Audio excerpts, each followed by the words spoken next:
The Surfing Violinist presents Skim Jam 2023, Surf Vlog 28. With Skim Jam coming up in April, it was time for me to add a bit more skim back into my surf and skate routines.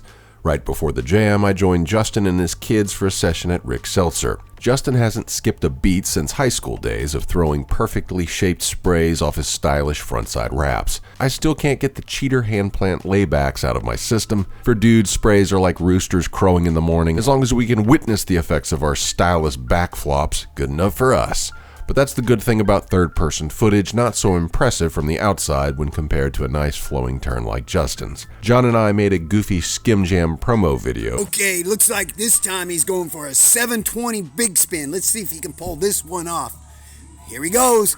Whoa, check that out. Way to go, bro. This year, Skim Jam took place at Sharky's, and when the pros and traveling semi-pros and amateurs showed up, the caliber of skimboarding in the region increased exponentially. I could just do an entire montage of Gerardo Valencia. Again, inspiring to see this caliber of skimboarding up close. My senior Grand Masters heat had 3 other competitors this year instead of just one, and I almost held my own. I did manage to get the highest scoring single maneuver of the first heat, probably a spray to revert, I'm guessing, but I did not pad that score with enough other well-scoring rides, so I didn't win the heat. And while the final was such that all 4 of us were able to compete in it the next day, unfortunately other duties called me away and I could not compete. Even still, I got the consolation 4th place medal, so 2 years in a row I got last place, but still placed. Next year I'll see if I can take it up a notch. I was helped in this goal by Tate, who found a killer deal on Facebook Marketplace on an already padded up Zap Ace, so he snagged it up as soon as he saw it. Initially, we were going to share joint custody, but Tate let me pay him back and own it outright. In the initial post-contest honeymoon phase, I recorded myself running heat-length sessions to work on stamina and see if I could improve my understanding of scoring criteria.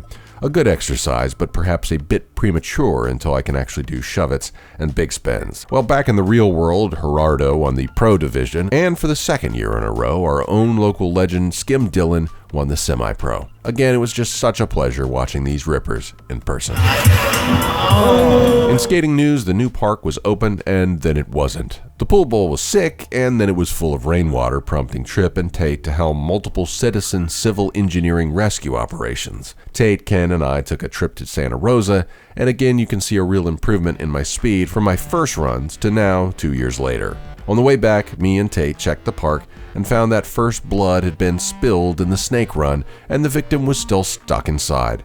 A very cranky possum.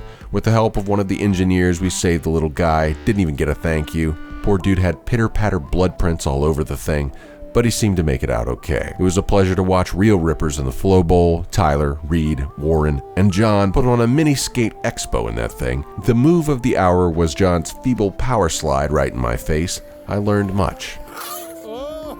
In surf news, we had a few fun sessions in April. We had a small day at City Pier with Mike Wynn and Mohit. It was tiny but punchy and fun. We got a big surprise at the surf shop in the form of a delivery from Ricky Carroll himself.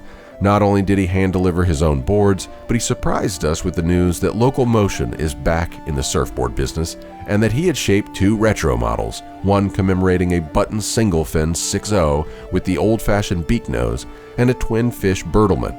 Oh baby. It was an honor to meet this Florida legend who's gone global in person. My real accomplishment in surfing came on a freak victory at Sea Shell Island wind wave maelstrom day with Tate and Les. I didn't do anything spectacular on any of the waves I did catch, but having witnessed how Rhett and Andy deal with paddle outs and rip currents near the jetties, this helped me with my approach to getting out, positioning in the lineup, and wave selection, and I was pretty successful.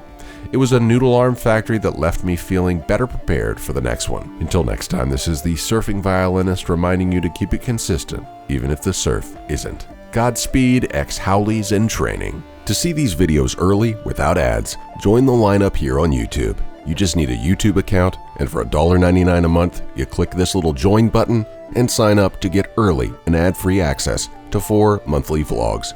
The surf vlog, the violin vlog, the Masala vlog, and the family vlog. Thank you very much.